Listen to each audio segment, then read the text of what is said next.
Ang segment natin ay Asal ang sa amin lang. May mga baraha ako na kanina ko pa binabalasa. Ang tanging babasahin mo lang yung nasa harap. Oo, mamaya pa babasahin yung nasa likod, yung white. So, sagutin mo siya from the heart. Okay? Nice. Bubunot ka dito sa card natin at pakinggan natin sa as a 16-year-old stunner turning 17 next month. Ano kaya ang nilalaman ng... Ito ba yung una na card? Yan ang pinakauna. Oo, yan muna. Basahin mo. Anong sabi, Karen? Sino ang taong nagparamdam sa'yo na hindi ka karapat dapat mahalin? Meron na ba as a 16 years old? For sure meron Yung na ginawa rin ng song. Ay, naku, Serious. ayan na. Hindi naman. Siguro this is not about like romance. Siguro yung perspective ko nito is with friends. Oh, grabe yung tanong. Ano po kasi, Meron? Totoo. hindi kasi, Friend breakup. Okay lang yan. hindi naman. Iiyak mo yan kung kailangan kasi hindi naman sinabi pag umiyak ka, weak ka eh. Tama. Ako po kasi, di ko po alam kung nakikita po yun ng mga tao sa akin, pero I have a hard time finding a group of friends na, na alam mo yun na, what do you call this? You can talk to them every time. Parang, ngayon lang ako na kapag nakahanap ng friend talaga na masama ko like every time. And it's just so nice because there are people who are willing to be there for you, to support you all the way. So, ayun lang naman. Pero, yun po, medyo nahirapan ako maghanap ng friends nung nasa Cebu ako. Like, I felt left out all the time nung elementary.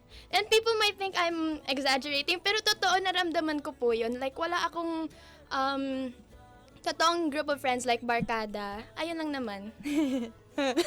Pero tingnan mo, Karen, di ba? Nung elementary ka, kung feeling mo left out ka, hindi na lang sila yung nagmamahal sa'yo. Buong mundo na ang nakakapanood at nagmamahal sa'yo. Hindi man sa personal na level. Pero 'di ba, kapag napapanood ka nilang nag-host at nagpe-perform, hindi mo alam you're making them happy. Na-excite sila 'Di for ba? you. Alam mo, totoo yun, 'di ba? Hindi, sabi nga 'di ba, hindi kailangan ng napakaraming tao sa paligid natin. The fact that you have your mom, yung mga taong kasama mo, even your RM na nag-aalaga sa'yo, 'di ba? Alam mo, ang sarap-sarap mong kakwentuhan, you deserve to be loved. Wait, there was one time na umuwi ako ng Cebu for just 3 days kasi Naiyak na, ina, nanay.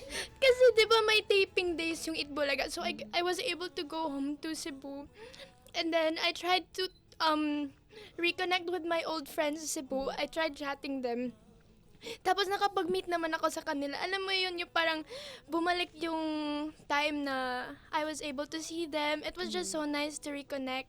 And then, we got up to the conversation about school. Kasi nung time na wow, may pa-tissue. Yes. Galing lang yan sa CR. Charing. Hindi naman.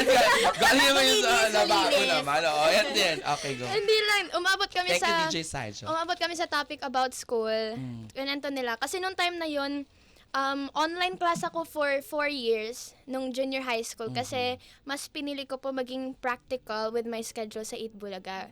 So while they were sharing stories about their high school life, junior high school life, medyo naka-feel ako ng inggit.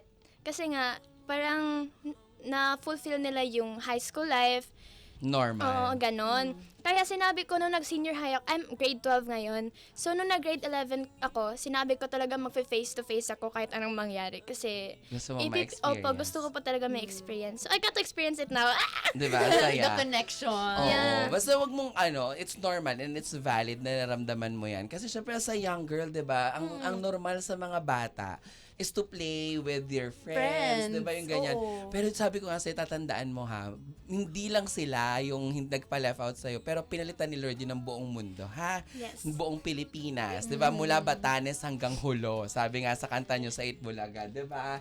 At madali lang yan, te. Tawag dito, isa rin yan, redirection ni Lord sa'yo para at least i-fulfill mo muna yung dapat mong gampanan sa magulang mo at sa sarili mo. And then the rest will follow. Anong sabi ng baraha mo sa record? Babasahin ko pa ba? Yes. Ano ba to? ang halaga mo ay hindi kailanman mababawasan ng pananaw ng iba. Wow! Kala ko tanong din. Hindi. Yan ang kasagutan ng baraha sa'yo because sabi nga natin, ang mga bituini gabay lamang meron tayo. Hindi. Mali. Nakita Seba. Correct. Hindi, di ba ganun yun? Ang mga bituini gabay lamang meron tayong free will. Gamitin natin ito.